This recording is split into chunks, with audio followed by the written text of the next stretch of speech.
this whole entire hunt after we drew Kansas tag is we got some cell cams out here to our buddy Cody, who owns this property, and we got it set up on various locations. So like this spot, we've got a watering hole that he came and put in because it's been so dry.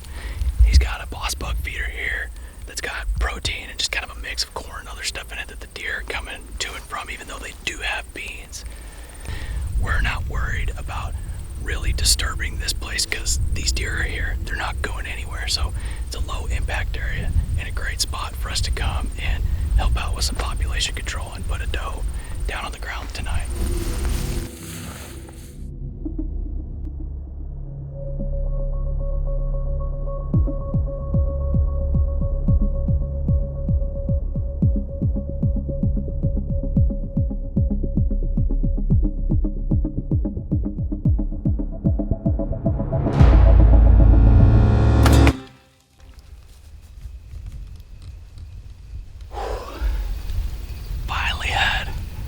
Shooter doe come in. I think I just heard her fall. She may have just gone down.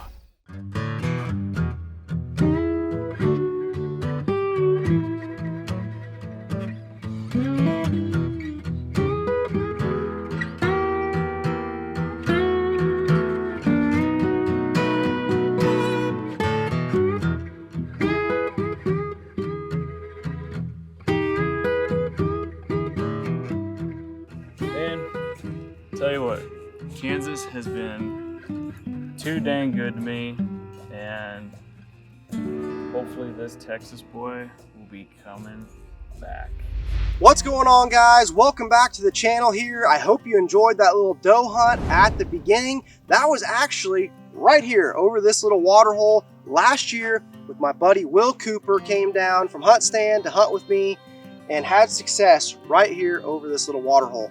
I'm down here today on one of my Kansas farms, and we're doing a little prep work for fall food plots that we're gonna be putting in just a couple weeks, as well as getting some of these boss buck feeders full and getting some muddy and stealth cam cameras out so that I can see what kind of bucks I'm gonna have on this property this year.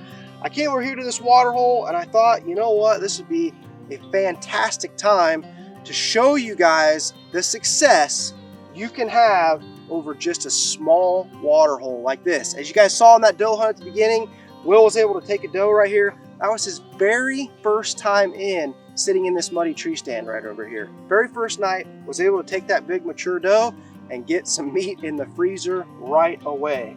Last year here, guys, was extremely dry.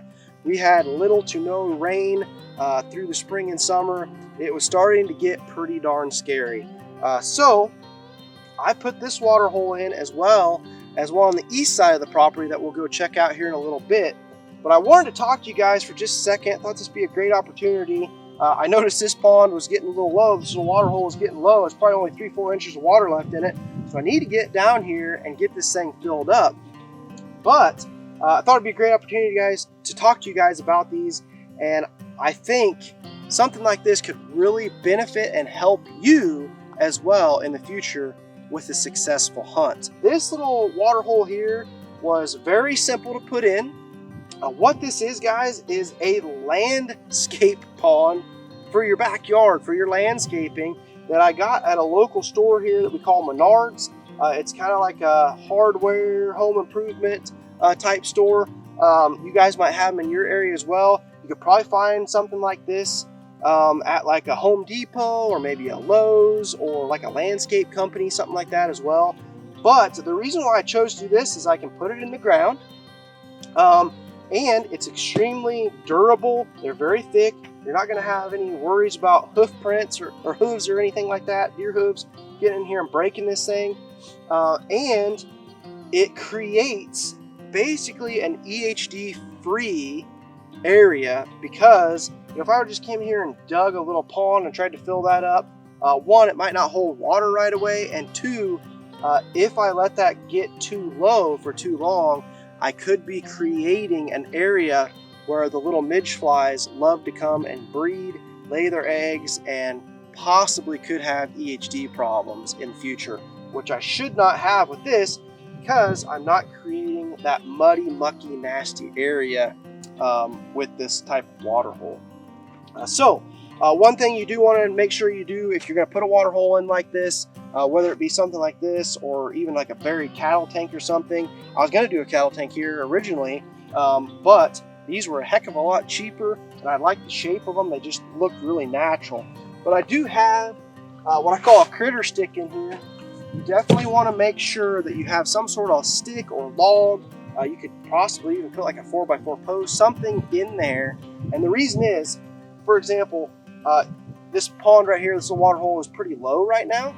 And say a squirrel or a raccoon or a possum, heck, even a mouse or something got in here to get a drink and they couldn't get out, they're going to be able to use that stick or log or whatever you got in there to climb out. So you definitely want to make sure you do that, because last thing you want is a dead possum floating around in the water that your deer are drinking. That would just be nasty.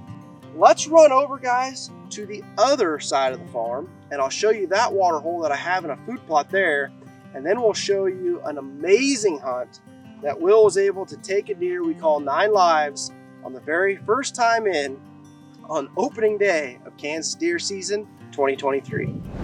All right, we made it over to the second little man-made water hole I put in last year, and man, this one right here is where something pretty darn special happened. As I said, Will was able to take a deer we called 9 lives that we just weren't able to get killed over the years. And man, right here, actually right here where I'm standing, come right into this corner right here, Will was able to take him out of this blind right here at 20 yards, and it was absolutely unbelievable. We're going to show you a little bit of that footage here, guys, but make sure to watch the whole film that we have on the HuntStand channel.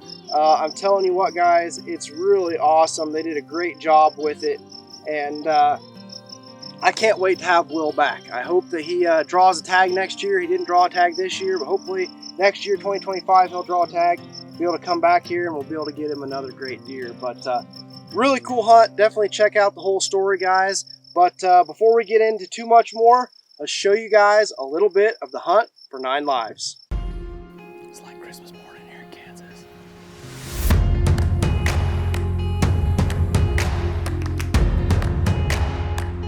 Well, we just got up here in the blind, and we got a really good viewpoint up here, good vantage point. We're sitting on a mixture of brassica and I think some like turnips and a couple other things on this field here, so they've got a really good food source.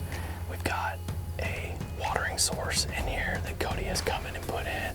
We've got a mock scrape set up, perfect wind tonight for us. We've got a really good northeast wind, like 10 miles an hour, so really hoping that he does what we've been seeing him do on camera. All right, I feel good and situated on that. On the whitetail activity forecast, 72%, 7 p.m. Yeah, just post front, 72%. That's pretty good on the whitetail activity forecast. And now we wait.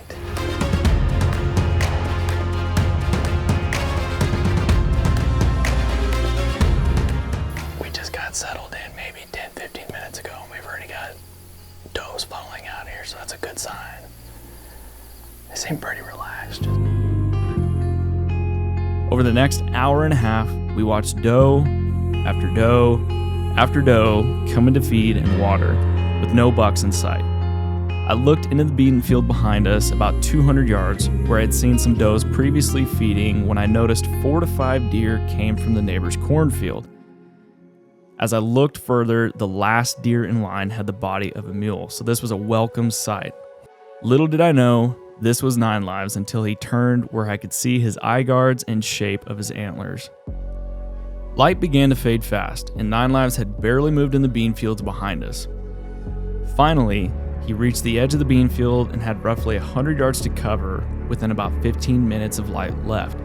Knowing my recent history, I had already made up my mind that he wouldn't come in time. But lo and behold, he picked up the pace with no stopping.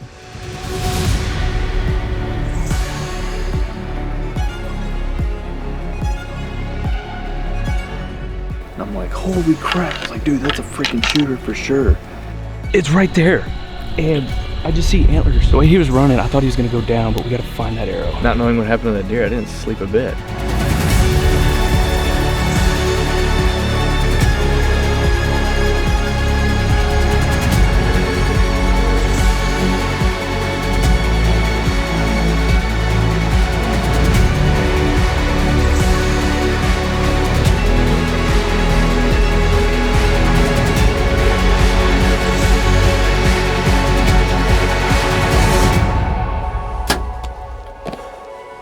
Go down, buddy, go down. Go down. Go down, dude, go down. Dude, I think he just laid his head down. Dude. Dude. I'm gonna stay quiet because look at my hands right now. First freaking night. I can't believe what just happened. Man, guys, what an awesome hunt. Congratulations again, Will.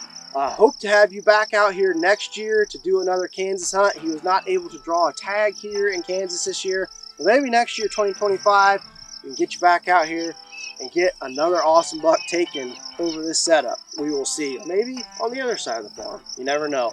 But before we wrap this thing up, guys, I want to just tell you a couple locations where I think these ponds work best. Number one is food plots. Those deer are already coming to the food plot. They're coming to the food. If you give them water there as well, it's just going to sweeten the pot. That's what we did here. We have a 2-acre food plot right here. We've got a clover alfalfa field on the north side of it, and we do a fall plot over here. Obviously, this one isn't planted yet. I just got it mowed up. I did not have time to get in here and do a spring plot this year, so we're doing a fall plot here. This is probably going to be some sort of cereal grain or maybe brassica mix right here. It was brassicas last year. That's what it was when Will was able to take 9 lives here. So I'll probably maybe go in here with some sort of rye, triticale mix, maybe winter wheat, something like that. But food plot number one is a fantastic place to put a water hole, and put it close to you got a blind or a tree stand set up. Put it to where you can shoot over it. This one's only 20 yards away, and it worked absolutely perfect. I also have a little scrape tree that was here. The deer were already coming to this scrape tree, the bucks, to scrape around. They can scrape right here and get a drink. So, you're just making a hot spot right here for a buck to want to come and get a great shot here out of the blind. The other side over there, I don't really have a food plot yet. We're going to put a fall plot over there, just a small one. But I already had that stand there for the deer that were just coming out into that ag field. And that was just a really good rut stand there where the bucks would travel between a couple bedding areas. But I also have a feeder over there. I personally don't like to hunt over feeders that much. It's just, for me, hard to get in and out. And I haven't had great success with that in the past. But I do use that feeder a lot in the off season, in the summer months, to get an inventory of what bucks are in the area. They work great for that. But in Kansas, you can hunt over them. If you want to do that, you definitely can. But why I put that one over there is I had a lot of deer coming to that feeder already. It was dry last year. I thought, let's put a pond close to this feeder, give them some water right here where they're already coming. Another place that I think, I never personally tried, but I think would be absolutely unbelievable, especially with a small little water hole like this, is if you have a farm that is basically all timber and you have no way to put any sort of food out. Maybe you're in a state that doesn't allow any type of feeding, and you've got so much timber you can't put a food plot in. You don't have the equipment to clear trees to put a food plot in, but you want to try to make a sweet little area where more deer are going to come to in that timber farm. I really think if you kind of picked an area where deer were already coming, maybe close to bedding, maybe some trails coming in and out of bedding, something like that, kind of an X marks the spot type of area, find it on HuntStand, get some boots on the ground, maybe a funnel or something like that even, and you put a water hole like this in the timber over a tree stand setup. I think that would be an absolutely unbelievably deadly area to take a really good buck. I hope you guys enjoyed this video. I hope you guys learned something, and hopefully, like I said, you can test some sort of water hole out like this on your place, and maybe you can have success just like Will did. But until next time, guys, God bless, and we will see you in the next Tips and Tactics video.